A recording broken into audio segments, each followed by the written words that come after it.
Vamos a continuar leyendo el Anti-Turing de Friedrich Engels. Continuamos en el capítulo 13, Dialéctica, negación de la negación.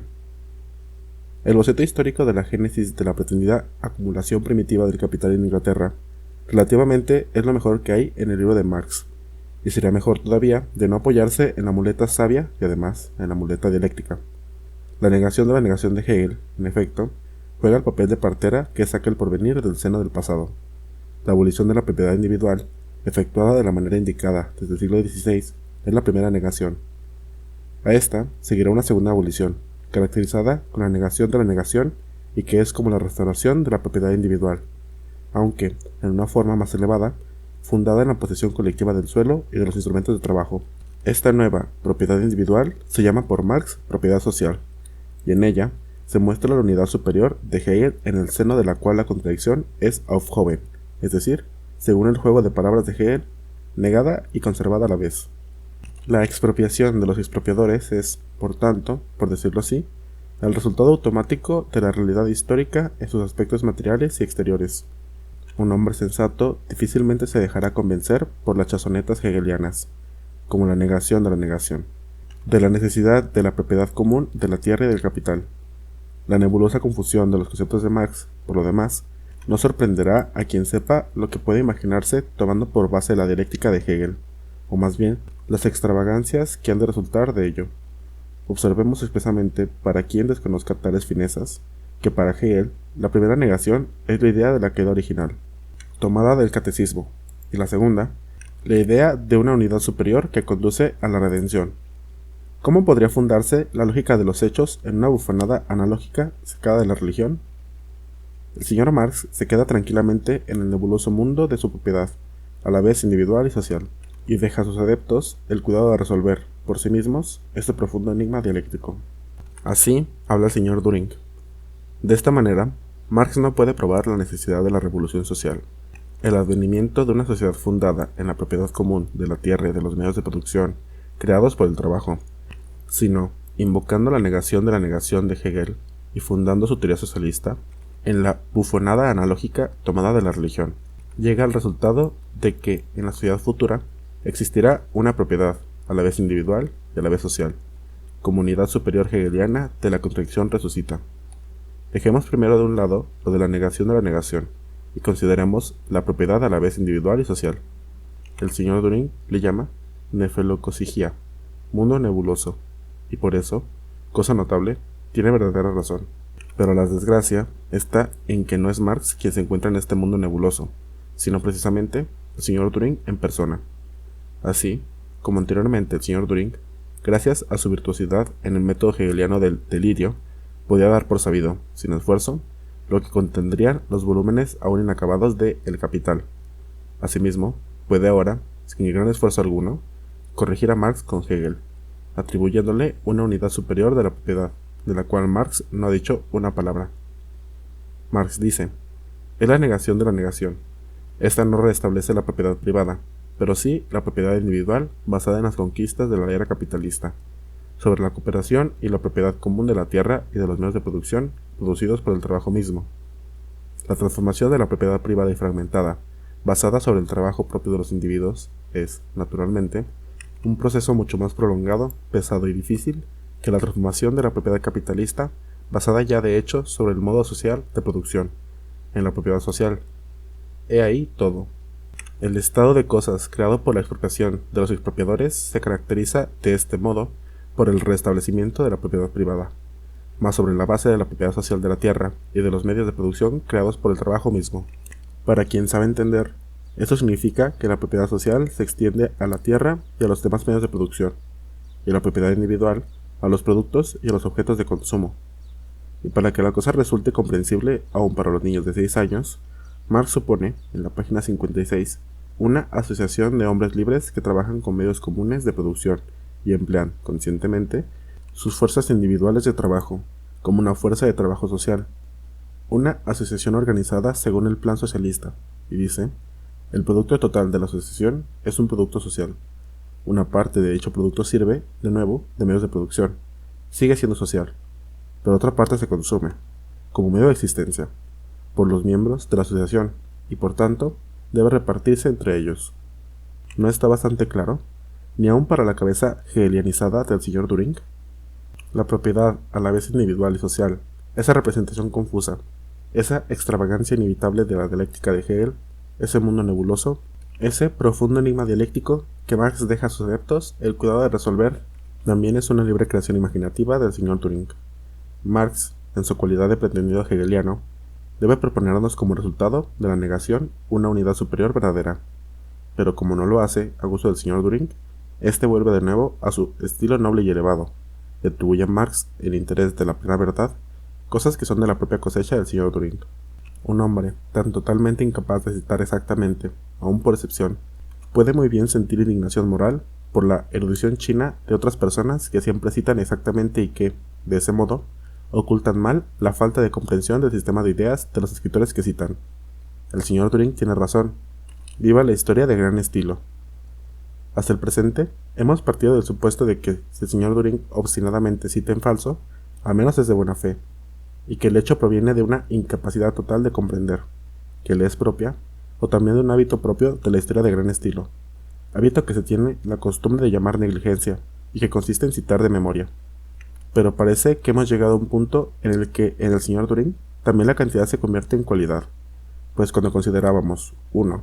Que el pasaje de Marx es en sí completamente claro y además se completa por el otro pasaje del mismo libro, que no puede ser malinterpretado, y 2.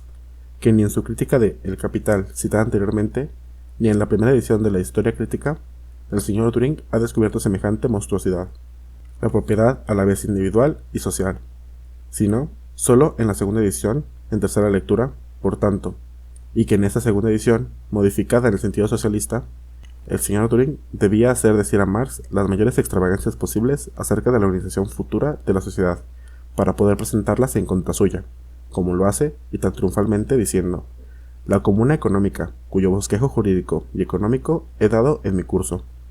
Cuando consideramos todo eso, nos vemos forzados a concluir que el señor Düring nos obliga casi a admitir que premeditadamente ha ampliado provechosamente el pensamiento de Marx, provechosamente para el señor Düring. ¿Qué papel juega, pues, en Marx la negación de la negación? En las páginas 791 y las siguientes resume el resultado final de las investigaciones económicas e históricas de las 50 páginas precedentes, en que trata de lo que él llama la acumulación primitiva del capital. Antes de la era capitalista, existía la pequeña industria, al menos en Inglaterra, y el trabajador tenía la propiedad individual de sus medios de producción. Lo que se llama la acumulación primitiva del capital consiste en una expropiación de esos productos inmediatos, es decir, en la disolución de la propiedad privada basada en el trabajo propio del propietario, la cual fue posible porque la pequeña industria de que hablamos solo resulta compatible con una producción y una sociedad estrechamente limitadas por condiciones naturales, y porque, en cierto grado de desarrollo, engendra los medios materiales de su propio anonadamiento. Tal anonadamiento, la transformación de los medios de producción individual y parcelaria en medios de producción socialmente concentrados, constituye la prehistoria del capital. Cuando los trabajadores se cambian en proletarios y las condiciones necesarias de su trabajo en capital, cuando el modo de producción capitalista descansa en sí mismo, se ve tomar una forma nueva a la socialización del trabajo que se persigue, así como la transformación de la tierra y de los demás medios de producción, y por consiguiente, a la ulterior expropiación de los propietarios privados. A quien hay entonces que expropiar no es ya al trabajador autónomo, sino al capitalista que explota a muchos trabajadores. Esta expropiación realizase por la acción de las leyes inmanentes de la misma producción capitalista, por la centralización de los capitales. Cada capitalista mata a muchos otros. A la par de esta centralización o expropiación de muchos capitalistas por pocos, desarrollándose la forma cooperativa del proceso de trabajo en una escala siempre creciente, la aplicación técnica consciente de la ciencia, la explotación metódica de la tierra, la transformación de los medios de trabajo en medios de trabajo utilizables solo en común, la economía en todos los medios de producción del trabajo combinada y social. A medida que disminuye el número de magnates del capital, que usurpan y monopolizan todas las ventajas de ese proceso de transformación, se acrecen la miseria, la opresión, la servidumbre, la degeneración, la explotación, pero también la rebelión de la clase trabajadora, cada vez más numerosa y educada, unida y organizada por el propio mecanismo de producción del capital. El monopolio del capital se hace una traba para el modo de producción que ha florecido con él y bajo su régimen. La centralización de los medios de producción y la socialización del trabajo llegan a un punto en que son incompatibles con su envoltura capitalista. Esta se rompe. Suena la hora postrera de la propiedad capitalista. Los expropiadores son expropiados. El capital. Y ahora, pregunto yo al lector, ¿dónde está, pues, los entrelazamientos de dialéctica capciosa, o los arabescos de ideas, o la idea compuesta y mal nacida, según la cual, finalmente, todo es uno, o los milagros dialécticos para los fieles, o los misterios dialécticos y las contorsiones conforme con la doctrina hegeliana del logos, sin la cual, según el señor Düring, Marx no habría podido realizar su evolución? Marx prueba sencillamente, y resume de modo breve, en el pasaje citado que, así como en su hora, la pequeña industria engendró por su propia evolución las condiciones de su destrucción, es decir, la explotación de los pequeños propietarios, y esto de un modo necesario. Así también, hoy la forma de producción capitalista ha engendrado las condiciones materiales de su muerte. Tal proceso es un proceso histórico, y sí al mismo tiempo un proceso dialéctico. Marx no tiene la culpa, por mucho que ello contrarie al señor Düring. Únicamente, después de haber terminado con su prueba histórica y económica, Marx continúa. La forma de producción y de apropiación capitalista, por tanto, la propiedad privada capitalista, es la primera negación de la propiedad individual fundada en el trabajo personal. La negación de la producción capitalista se engendra por sí misma, con la necesidad de un proceso natural. Es la negación de la negación, y lo que sigue es lo antes citado. Así, cuando Marx califica tal fenómeno de negación de la negación, no piensa probar por ese medio su necesidad histórica, sino todo lo contrario. Cuando ha probado por la historia que, de hecho, el fenómeno se ha producido o debe producirse, lo designa al mismo tiempo como fenómeno que se cumple según una ley dialéctica determinada. Y esto es todo. El señor Düring atribuye, pues, de nuevo, a Marx lo que éste nunca dijo, cuando pretende que la negación de la negación debe jugar, en este caso, el papel de partera por cuyos cuidados el porvenir sale del seno del pasado, o cuando pretende que Marx exige, como cosa de fe, que por la negación de la negación se convenza uno de la necesidad de la comunidad de la tierra y del capital, comunidad que es una contradicción propia del señor Düring. Es no tener la menor inteligencia de la naturaleza de la dialéctica, considerarla, como la hace el señor Düring, cual un simple instrumento de prueba, según la idea limitada que podría formarse de la lógica formal o de la matemática elemental. La lógica formal es, ante todo, un método para descubrir nuevos resultados, para progresar de lo conocido a lo desconocido, y esto mismo, solo que en un sentido más elevado, es la dialéctica, que, por lo mismo que sale del estrecho horizonte de la lógica formal, contiene, además, el germen de una concepción más amplia del mundo. Igual relación se halla en la matemática. La matemática elemental, la matemática de las magnitudes constantes, se mueve en los cuadros de la lógica formal, al menos en general y en lo principal. La matemática de las magnitudes variables, cuya parte más importante es el cálculo infinitesimal, no es, esencialmente, otra cosa que la aplicación de la dialéctica a las cuestiones matemáticas. La simple demostración desaparece ante las múltiples aplicaciones del método a nuevos objetos de investigación. Pero casi todas las pruebas de la matemática superior, y esto a partir del cálculo diferencial y de sus primeras pruebas, considerándolas rigurosamente, son falsas desde el punto de vista de la matemática elemental. Y no puede ser de otro modo, si, como aquí ocurre, se quiere probar por medio de la lógica formal los resultados obtenidos en el campo de la dialéctica. Pretender probar algo a un metafísico craso como el señor Düring, mediante la pura dialéctica, será tan vano como cuando Leibniz y sus discípulos quisieron probar a los matemáticos de su tiempo los principios del cálculo infinitesimal. El diferencial producía a esos matemáticos las mismas convulsiones que al señor Düring la negación de la negación, en la cual, por otra parte, como veremos, el diferencial juega su papel. Aquellos señores se dieron al fin, gruñendo, aquellos que no murieron en el entretanto, no porque estuvieran convencidos, sino porque los resultados eran siempre exactos. El señor Düring, como dice, tiene 40 años, y si alcanza la avanzada edad que le deseamos, podrá todavía ver algo semejante. Pero, ¿qué es, pues, esa horrible negación de la negación que tanto amarga la vida del señor Düring y que representa para él la falta imperdonable, como en el cristianismo el pecado contra el Espíritu Santo? Un proceso muy sencillo que se cumple en todas partes y todos los días, que un niño puede comprender a poco que se le despoje de los cendales del misterio de que lo cubrió la antigua filosofía idealista, y con que aún lo encubren los incurables metafísicos del calibre del señor Düring. Tomemos un grano de cebada. Millones de granos semejantes son triturados, hervidos, puestos en fermentación y consumidos finalmente en forma de cerveza. Pero si un grano de cebada encuentra las condiciones que le son normales, si cae en el terreno favorable, sufre una transformación específica bajo la acción del calor y de la humedad, es decir, germina, y el grano como tal desaparece, es negado. Lo reemplaza la planta nacida de él, que es la negación del grano. Pero, ¿cuál es el curso de la vida normal de esa planta? Crece, florece, es fecundada y al cabo produce de nuevo granos de cebada. Y cuando estos llegan a madurar, el tallo muere. También, por su parte, es negado. Y como resultado de semejante negación de la negación, tenemos de nuevo el grano de cebada primordial, pero multiplicado 10, 20, 30 veces. Sin duda, los cereales varían muy lentamente, y por eso la cebada de hoy es muy semejante a la de hace 100 años. Pero cojamos una planta de adorno, fácil de modificar. Por ejemplo, una dalia o una orquídea. Tratemos según los principios del arte del jardinero el germen, y la planta que de él nace y obtendremos, como resultado de la negación, no solo gérmenes en mayor número, sino gérmenes cualitativamente mejorados que producirán flores más bellas. Y a cada renovación del proceso, cada nueva negación de la negación acentuará dicho perfeccionamiento. Tal proceso se cumple en la mayor parte de los insectos, por ejemplo, en las mariposas, de igual manera que en el grano de cebada.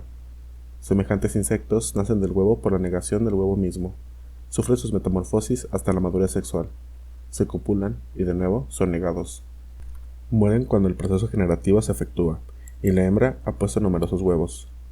Que para otras plantas y otros animales el proceso no se efectúa de forma tan sencilla, que estos seres produzcan antes de morir no una, sino varias veces granos, huevos o crías, eso no importa por el momento. Una cosa sola hemos de probar, que en ambos reinos del mundo orgánico la negación de la negación existe realmente. Por añadidura, toda la geología es una serie de negaciones negadas, una serie sucesiva de antiguas formaciones minerales destruidas y de formaciones nuevas que se depositan. Desde luego, la costa terrestre primitiva, nacida del enfriamiento de la masa fluida, se rompe bajo la acción de las aguas, bajo la acción meteorológica, y en virtud de la composición química de la atmósfera. Los materiales, reducidos por tal modo a fragmentos, se estratifican en el fondo de los mares.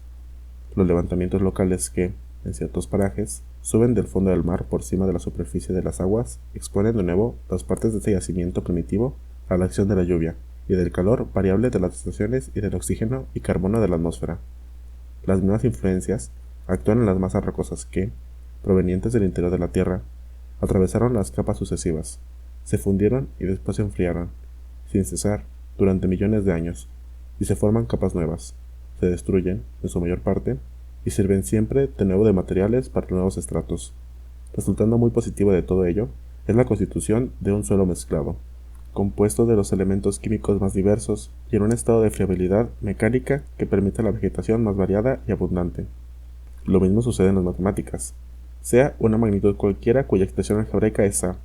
Neguémosla y la tenemos menos a. Neguemos esta negación multiplicando menos a por menos a y obtendremos a cuadrada. Positivo, es decir, la magnitud positiva primitiva, pero elevada a un grado superior, elevada a la segunda potencia. También en este caso, importa poco el que podamos obtener el mismo valor multiplicando la magnitud positiva a por sí misma, lo que da por resultado igualmente a, porque la negación negada es de tal modo inherente a la magnitud a que ésta tiene. De todos modos, dos raíces cuadradas a saber, a y menos a. La imposibilidad en que nos hallamos de eliminar del cuadrado la raíz negativa implícita adquiere una significación sumamente notable en las ecuaciones de segundo grado. La negación de la negación se manifiesta en una forma todavía más precisa en el análisis superior, en esas adiciones de magnitudes indefinidamente más pequeñas, que, para el señor Turing, constituyen las más altas operaciones matemáticas, y que, en el lenguaje ordinario, se llama cálculo diferencial e integral. ¿Cómo se efectúa ese género de cálculo? En un problema dado, tengo, por ejemplo, dos magnitudes variables x y y, de las cuales una no puede variar sin que la otra varíe al mismo tiempo, en una proporción determinada en cada caso particular. Yo diferencio x y y, es decir, supongo que x y y son tan infinitamente pequeñas que desaparecen con relación a toda magnitud real, por pequeña que sea, de tal suerte que x y y no subsisten sino en una relación recíproca, sin ningún fundamento material, por decirlo así, como una relación cuantitativa sin cantidad. La expresión dy sobre dx, la derivada de y sobre x, es decir, La relación de dos diferenciales de x y y es, pues, igual a 0 entre 0, pero este 0 entre 0 se pone como la expresión y sobre x. No noto, sino de paso, que dicha relación entre dos magnitudes desaparecidas y la fijación del momento de su desaparición implican una contradicción. Más semejante contradicción no puede embarazarnos más de cuanto perturbó a los matemáticos desde hace 200 años. Pero, ¿qué he hecho sino negar x y y? Y negar, como la metafísica que omite y prescinde de lo que niega, sino negar de modo conforme al caso presente. En lugar y en sustitución de x y y, tengo ahora su negación, es decir, de x y de y, en sus fórmulas, o mejor, en sus ecuaciones. Continúo, pues, mi cálculo con estas fórmulas.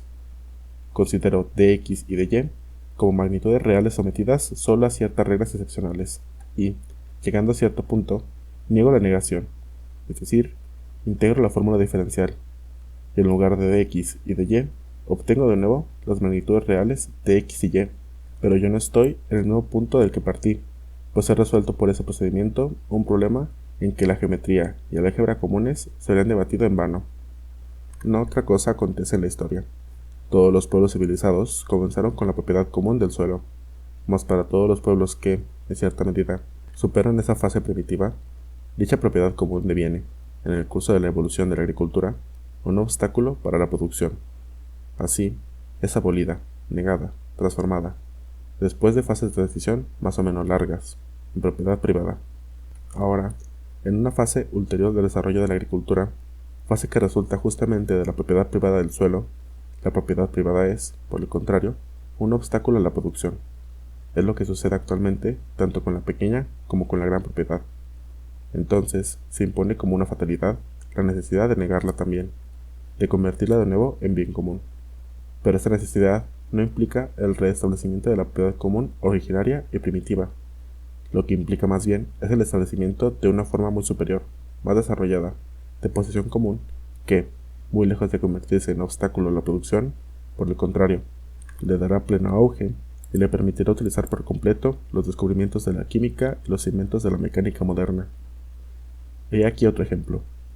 La filosofía antigua fue un materialismo inmediato y espontáneo. Como tal, era incapaz de sacar en claro las relaciones del pensamiento y de la materia. Pero la necesidad de darse cuenta de las relaciones dio origen a la doctrina del alma separable del cuerpo, después a la afirmación de la inmortalidad de esa alma, y por último, al monoteísmo.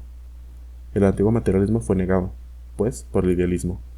Mas en el curso del desarrollo ulterior de la filosofía, el idealismo también se hizo insostenible, y fue negado por el materialismo moderno.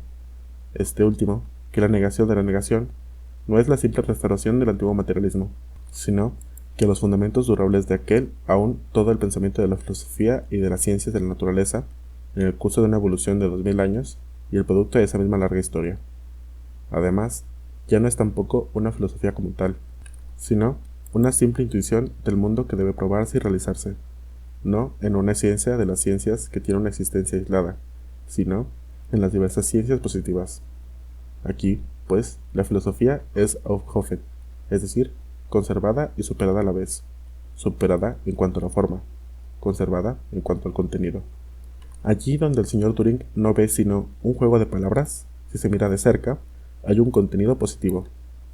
Por último, la misma teoría igualitaria de Rousseau, de la que no es sino una pálida adulteración la teoría del señor Turing, no habría podido resultar si la negación de la negación, en el sentido hegeliano, en verdad, eso pasaba 20 años antes del nacimiento de Hegel, no lo hubiera ayudado, como hace la partera, para que saliera a la luz.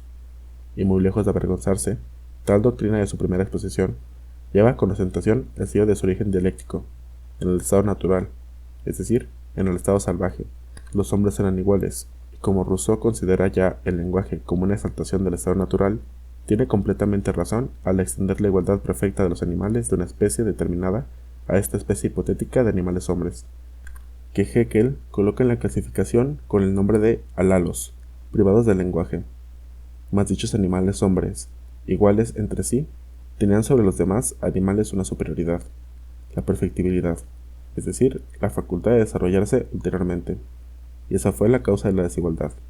Rousseau ve, pues, en el origen de la desigualdad un progreso, mas el progreso era en sí antagonista, pues al mismo tiempo constituía una regresión.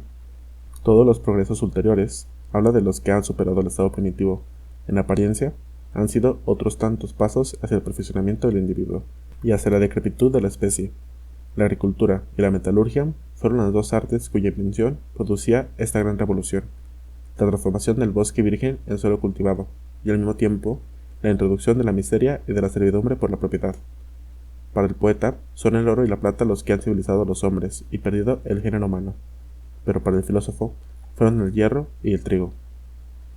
Cada nuevo progreso de la civilización es a la vez un nuevo progreso de la desigualdad. Todas las instituciones que se da a la sociedad, nacida de la civilización, frustran su fin primitivo. Es, pues, incontestable, y es la máxima fundamental de todo derecho político, que los pueblos se han dado jefes para defender su libertad, y no para someterse a servidumbre, y sin embargo, esos jefes necesariamente se convierten en los opresores de sus pueblos y llevan esa opresión hasta el punto en que la desigualdad, llevada al extremo, se cambia de nuevo en su contraria, y llega a ser causa de igualdad. Ante el déspota, todos son iguales a nada. Tal es el último término de la desigualdad, y el punto extremo que cierra el círculo y toca el punto de donde hemos partido. Tal es, cuando todos los participantes vuelvan a ser iguales, porque no son nada, los súbditos no tienen más ley que la voluntad del amo, más el déspota no es amo, sino, mientras tiene la fuerza, y por consiguiente, al punto que se le puede expulsar, no tiene por qué reclamar contra la violencia. Solo la fuerza le mantenía, solo la fuerza le derroca. Todo ello se produce como en el orden natural. Esto es de Rousseau, El contrato social, capítulo 3, del derecho del más fuerte, y capítulo 4, de la esclavitud. De este modo, la desigualdad se cambia de nuevo en igualdad, no en la antigua igualdad espontánea de los primeros hombres en el lenguaje, sino en la igualdad superior del contrato social. Los opresores se convierten en oprimidos, es la negación de la negación. Por tanto, ya en Rousseau encontramos un orden de pensamientos, que se asemeja exactamente al que Marx ha seguido en el Capital, y gran número de razonamientos dialécticos de que Marx se sirve. He ahí los procesos que, antagónicos por su naturaleza, encierran en sí mismos contradicción. He ahí la conversión de un extremo en su contrario. He ahí, por último, como centro de todo, la negación de la negación.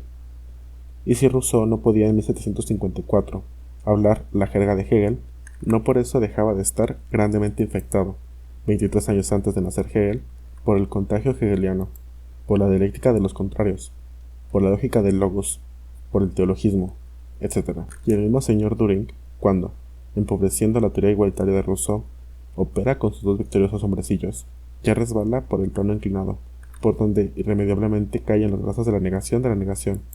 El estado, en cuyo seno florece la igualdad de ambos hombres, se describe como un estado ideal, y se califica en la página 271 de la filosofía del estado primitivo, Ursusstand.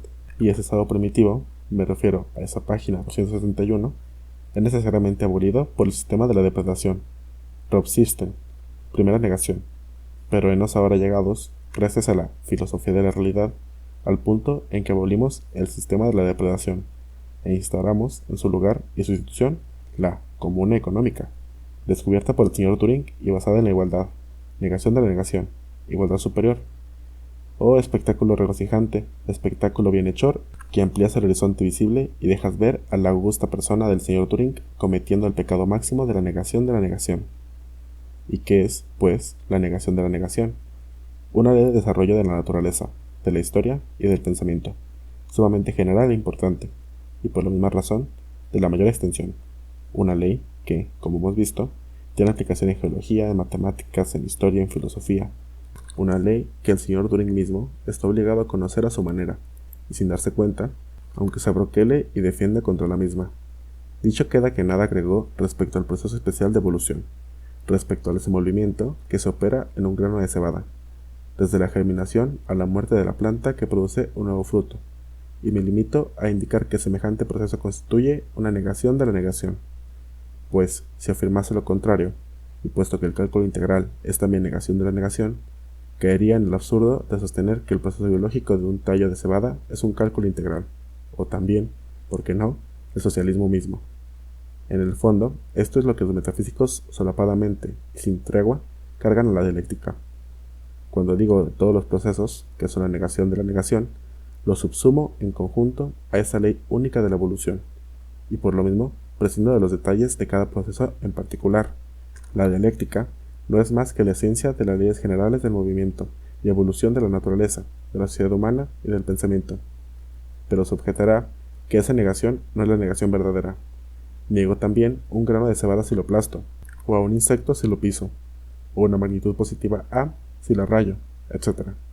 O bien, niego la proposición, la rosa es una rosa, si digo, la rosa no es una rosa. ¿Qué resultaría si, negada a su vez esta negación dijera, y por consiguiente, la rosa es una rosa? Tales objeciones, en efecto, constituyen los principales argumentos de los metafísicos contra la dialéctica, y son enteramente dignos de esa limitada manera de pensar. Negar, en dialéctica, no es simplemente decir que no, o declarar que una cosa no existe, o destruirla de un modo cualquiera. Ya decía Spinoza, omnis determinatio es negatio, es decir, toda limitación o determinación es al mismo tiempo una negación. Además, el género particular de negación se determina aquí, a la vez, por el carácter general y por la naturaleza especial del proceso. Yo debo no solo negar, sino también superar, of heaven, de nuevo la negación. Yo debo constituir la primera negación de tal suerte que la segunda sea o llegue a ser posible. ¿Y cómo? Según la naturaleza específica de cada caso particular. Si aplasto un grano de cebada, si pisoteo un insecto, efectúo la primera negación, pero hago imposible la segunda. Cada género de cosas implica, por tanto, una forma particular de negación, de tal cual resulta un desenvolvimiento, y lo mismo en cada género de representaciones y de conceptos. En el cálculo infinitesimal, se niega de otro modo que para constituir potencias positivas por medio de raíces negativas. Es menester saber esto como otra cosa cualquiera. Si sé únicamente que el tallo de cebada y el cálculo infinitesimal están sometidos a la negación de la negación, esto ni me permitirá cultivar la cebada con éxito, ni diferenciar, ni integrar. De cualquier manera que no sé tocar el violín, cuando se reduce mi conocimiento a las leyes según las cuales las dimensiones de las cuerdas determinan la naturaleza del sonido. Claro es que el pasatiempo infantil que consiste en poner y borrar alternativamente a, o en afirmar sucesivamente de una rosa, que es y no es una rosa, no demuestra más que la estupidez de quien se entrega a esos fastidiosos ejercicios. Sin embargo, los metafísicos desearían convencernos de que no podemos hacer más que eso, cuando queremos efectuar la negación de la negación. Luego, una vez más, el señor Düring es el único que mistifica cuando afirma que la negación de la negación es una necia analogía inventada por Hegel, a imitación de la religión, una cosa tomada de la historia de la caída original y de la redención. Los hombres han pensado dialécticamente mucho antes de saber lo que era la dialéctica, de igual manera que hablaron en prosa mucho antes de conocer esta palabra. La ley de la negación se desenvuelve inconscientemente en la naturaleza y en la historia y aún en nuestras cabezas, hasta que llegamos a reconocerla. Ha sido formulada, y únicamente formulada, con la mayor nitidez y por primera vez por Hegel. Y si el señor Düring desea en secreto continuar haciendo uso de la cosa, y solo el nombre le parece insoportable, busque otro mejor. Mas si lo que pretende es quitar del pensamiento la cosa misma, primero quítela de la naturaleza y de la historia, e invente una matemática en la que menos a por menos a no dé más a cuadrada, y en que esté prohibido, bajo severas penas, diferenciar e integrar. Capítulo 14. Conclusión. Hemos terminado con la filosofía. Cuanto queda aún de las fantasías proféticas del curso, nos ocupará al tratar de la revolución hecha por el señor Düring en el socialismo. ¿Qué nos prometió el señor Düring? Todo. ¿Qué promesa ha cumplido? Ninguna. Los elementos de una filosofía real y, por consecuencia, orientada a la realidad en la naturaleza y en la vida, la concepción rigurosamente científica del mundo, las ideas sistemáticas y todos los demás méritos del señor Düring, y que el señor Düring celebra en fórmulas resonantes. Todo ello aparece por todas partes en que hemos hurgado un poco pura locura. Ese esquematismo del universo, que sin perder nada de la profundidad del pensamiento, había fijado con certeza los aspectos esenciales del ser, se ha mostrado como un eco empobrecido de la lógica de Hegel, y comparte con él el último prejuicio, según el cual esas formas esenciales, esas categorías lógicas, implican, no sé dónde, una existencia misteriosa, antes y fuera del mundo al que será menester aplicarlas. La filosofía de naturaleza nos ofrece una cosmogonía cuyo punto de partida es una materia en estado indiferente, idéntico a sí mismo, estado que no puede representarse sino confundiendo desesperadamente la materia, el movimiento y su relación, estado que tampoco podrá representarse sino admitiendo la existencia de un Dios personal, trascendente, único capaz de producir el tránsito de dicho estado al movimiento. En el estudio del mundo orgánico, la filosofía de la realidad, después de rechazar la lucha por la existencia de la selección darwiniana como brutalidad contraria a la humanidad, tuvo que hacerlas entrar por la puerta trasera y admitir que existían en la naturaleza como factores activos, aunque de segundo orden, y la filosofía de la realidad encontró medio todavía de demostrar, en el dominio de la biología, una ignorancia que, después de las conferencias científicas populares, en vano se buscarían ni aún entre las señoritas de las clases cultivadas. En lo que concierne a la moral y al derecho, la pobre y ñoña copia que hace de Rousseau es tan degradada como lo que hizo de Hegel, y ha probado, a pesar de todas sus seguridades en contrario, una ignorancia de la ciencia jurídica rara aún en los más vulgares juristas al antiguo estilo puritano. Esta filosofía, que no admite ningún horizonte aparente, se contenta, por lo que toca al derecho, con un horizonte muy real, que se confunde con el territorio en que se aplica el Landrecht prusiano. Esperamos todavía las tierras y los cielos del mundo exterior e interior, que prometía desarrollar esa filosofía en un potente movimiento en el curso de sus revoluciones. Esperamos aún las verdades definitivas y de última instancia, los principios absolutos y fundamentales. El filósofo, cuyo método excluye toda concepción del mundo subjetivo y limitado, se nos muestra limitado, subjetivamente, no solo por sus conocimientos enteramente insuficientes, ya lo hemos mostrado, por su método metafísico y por su grotesca vanidad, sino también por los caprichos pueriles que lo caracterizan. Así, no pudo acabar su filosofía de la realidad sin imponer su antipatía contra el tabaco, los gatos y los judíos, como ley universalmente valedera para toda la humanidad. Los judíos inclusive, su punto de vista verdaderamente crítico respecto de otros consiste en atribuir constantemente a las gentes cosas que jamás han dicho, y que son producto del propio señor Turing. Sus prolijas elucubraciones sobre temas dignos de tenderos, como el valor de la existencia y los mejores medios de gozar de la vida, huelen a filisteo de tal modo que se explica su cólera contra el Fausto de Goethe. Ciertamente, Goethe es imperdonable por haber escogido como héroe a un ser inmortal como Fausto, y no el grave filósofo de la realidad, Wagner. En una palabra, la filosofía de la realidad, tomada en conjunto, se muestra, para decirlo con Hegel, como el más pobre empobrecimiento de la pobre filosofía de las luces, tenue y transparente en su vulgaridad, quiso espeso, turbado solo por trozos de estilo de oráculos mojados en el mismo. Cuando se termina el libro, sabemos tanto como antes, y nos vemos obligados a confesar que el nuevo pensamiento, los resultados e ideas originales y las ideas sistemáticas nos ofrecen muchas tonterías nuevas, pero ni una palabra de la cual podamos sacar alguna instrucción. Y este hombre, que como el más vulgar chalán, alaba sus talentos y productos al son de timbales y trompetas, y que tras sus grandes frases oculta su nulidad, este hombre se permite llamar al hombre como Fichte, Schelling y Hegel charlatanes, cuando el menor de ellos resulta un gigante a su lado. Charlatán sin duda, pero ¿quién?